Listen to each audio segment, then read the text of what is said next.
Okay, let's get started creating this cute little hand towel. I want to write the word love on here, and then I'm going to use some red embroidery thread, embroidery floss to stitch the word love. So you can see I just grabbed a pencil, writing it very lightly just so I know where I want to put my stitches. I'm going to pull I think I pulled about 24 inches of thread. If you had a longer word, you might want to pull a little bit more thread, but I never really try to pull more than, I usually take from my finger to my shoulder, or a little bit longer would be from my finger to the tip of my nose. So that's usually about 3 feet, and that's, just enough for you not to start getting tangled. If your thread is too long, it's going to get tangled. So the next thing that I just did was just split that DMC floss into 3 strands. So it comes in a strand of 6. And so I want to pull it down to 3 because my napkin, my hand towel is a little thinner. And so I don't want it to be too heavy. So I'm going to thread my needle and make sure I've got a little knot at the bottom. This is just a quilter's knot. It's an easy way to get a knot all the way to the end.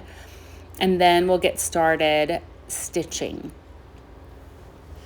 So one of the things that I should say real quick is it might be easier if you have a hoop to embroidery with. I will send some links. I'll put some links in the PDF to make sure that you can, buy all the things that I'm using here, except for that hand towel. I just pulled that one out of my drawer, so I'm not even sure where I got it. I literally want this to be a super easy project for you to do. Something you already own, to stitch something on something you already own. So I probably could find a link on Amazon or something for some inexpensive hand towels that you can practice on. So I will do that actually. So I'm using a stitch that is super easy. The reason I'm using the stitch is because I'm stitching a word, so there are curves in it. I actually wrote love in cursive, and so I want to make sure that my stitches are even and around the same size.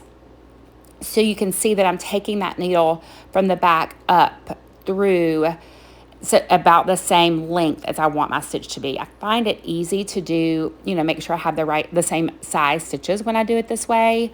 And so I like to use that, especially when there's curves, because you don't want your stitches to be too big. If they're too big, then you won't get that nice curve in your letter. It'll be a little bit more squared off.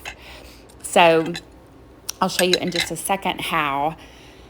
There's another way that you can do the stitch. It's a little bit faster, but because I'm so close to the edge, I'm really having to hold it with my fingers and, make adjustments as I'm stitching because I don't have a hoop.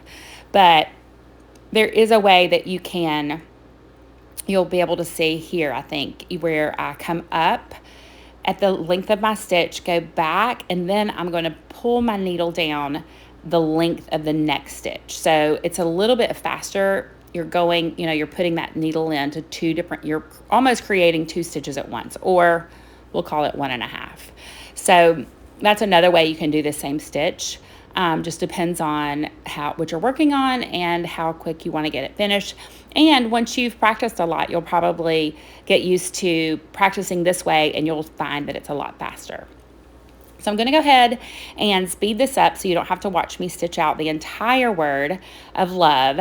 And then you will find some other tutorial things, other tips that I might have, and the links to all of these things in the PDF. So I hope you enjoy this, and I hope you stick around for more stitching projects. I have a lot up my sleeve. I've been working on a lot of things. So I hope that you find this easy and something that you'll incorporate in your home, especially this year with it being such a big trend.